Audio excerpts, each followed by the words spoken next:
The NFL hates what the Dallas Cowboys are doing. We're gonna be going through that and 4 other stories in today's video. So make sure to like this video, and if you want more Dallas Cowboys content like this, make sure to subscribe to the channel hitting that red button down below. The first story is that the NFL hates that the Dallas Cowboys are reportedly very involved in talks with Odell Beckham Jr. The Dallas Cowboys and owner Jerry Jones are still going to pursue a deal for wide receiver Odell Beckham Jr. despite changes over the past week. Over the past few weeks, a number of teams have emerged at the top of the list when it comes to the Odell Beckham Jr. sweepstakes, with the list of potential suitors reportedly down to the final 3 teams, those being the Dallas Cowboys, Buffalo Bills, and New York Giants. Beckham, of course, is still in the process of recovering from the ACL injury that has kept him out of action since February, but the fact that we are in this stage of negotiations with regards to him making a comeback would indicate that he is getting pretty close to being ready, and that we'll be seeing him in a uniform soon.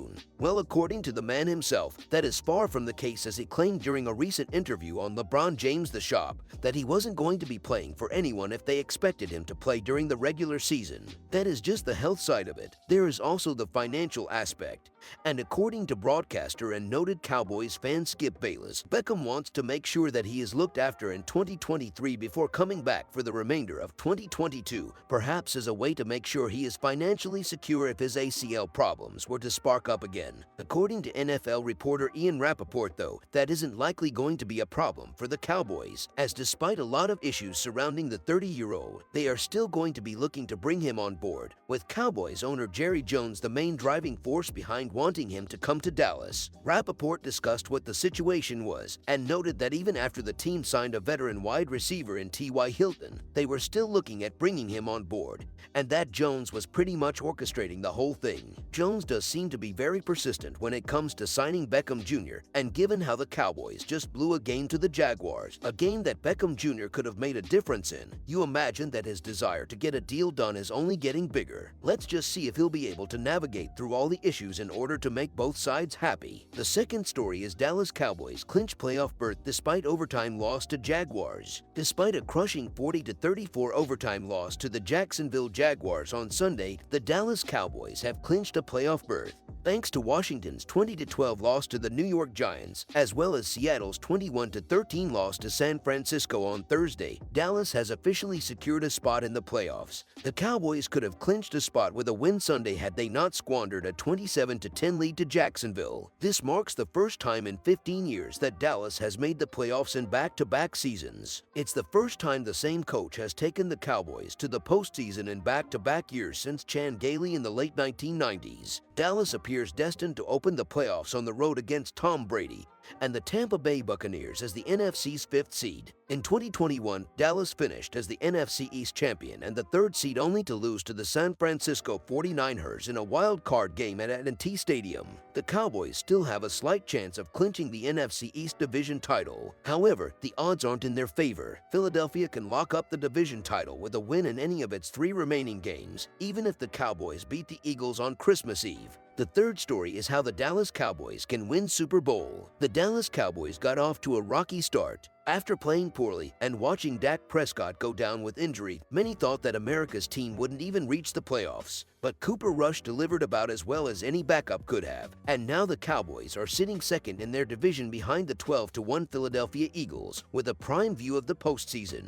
But the Cowboys have their sights set beyond January. Currently, most sports books have the Cowboys as the 3rd most likely team to win the NFC, behind the San Francisco 49ers and rival Philadelphia Eagles. Below, however, are 3 reasons why the Cowboys can make it to the Super Bowl and win, as well as one major fault that could prevent them from making a deep playoff run. The Cowboys have dialed up the offense, putting up 54 points on the Colts, 40 points on the Vikings, and 49 points on the Bears. While none of these teams have the most impressive defenses, it's still difficult to score 40-plus points in any NFL game. Dak and company have been firing on all cylinders, but they're not just doing it through the air. The Cowboys have had one of the more balanced balanced offensive approaches, with Ezekiel Elliott and Tony Pollard each nearing 1,000 yards rushing for the season. The Dallas Cowboys have had one of the best defenses across the board this season. In terms of points allowed, they are third behind only the Buffalo Bills and San Francisco 49ers, and they are fifth in total yards allowed. Their passing defense is second overall, having only given up 2,371 yards this season, and Trevon Diggs has been a major factor in shutting down opponent passing attacks. Still, the cornerstone of this unit is the sophomore outside linebacker from Penn State, Micah Parsons,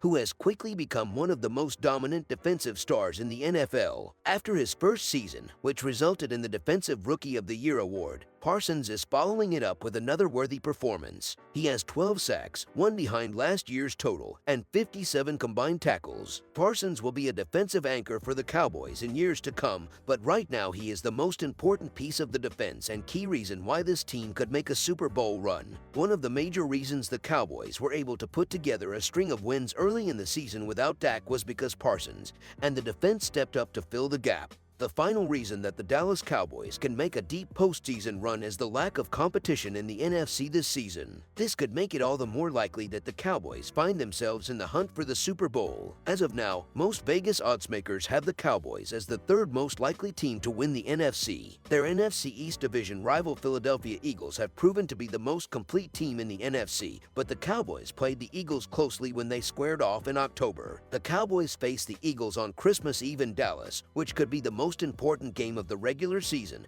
and determine who has the momentum going into January. But beyond the Eagles and 49ers, the NFC has no other legitimate contenders. The NFC South might be one of the weakest divisions in NFL history, and Cowboys have already made light work of the 10-3 Vikings, who don't seem as strong as their record indicates. Given all this, if the Cowboys are playing their best football in January, there's no reason they can't compete for the NFC crown. The fourth story is the real reason why Cowboys lost to the Jaguars on Sunday. It's a QB-centric league, and as such, a lot of the post-game analysis surrounding the Dallas Cowboys' loss to the Jacksonville Jaguars will center around Dak Prescott's 2 interceptions. That's more than understandable, but to suggest that the quarterback is the reason why the Cowboys ultimately fell 40-34 on Sunday is a reach at best. Prescott's first interception came in the third quarter when Dallas led the game by 10. Even though it could be argued it was a momentum shift, there was definitely some breathing room by that point. It was a bad play and Prescott himself broke it down post-game, but that wasn't the main driving force behind the team's fourth loss of the season. As for the second pick, that was clearly on Noah Brown. The veteran wide receiver deserves a ton of credit for what he's done this season, but that was a rough moment for number 85 as the football bounced off of his hands. No, the real reason why the Cowboys lost is a surprisingly poor defensive effort. This shouldn't even be a debate even if the quarterback is king in the NFL. In the second half alone, the Cowboys allowed Trevor Lawrence to play a near-perfect game. The Jaguars quarterback passed for 223 yards and 3 touchdowns. Christian Kirk, catch less in the first half, went off for 92 yards and 6 catches. But the Cowboys need to figure out what changes to make on defense. Dan Quinn has done a fantastic job since his arrival in Dallas and has earned our trust. However, he has a tall task at hand.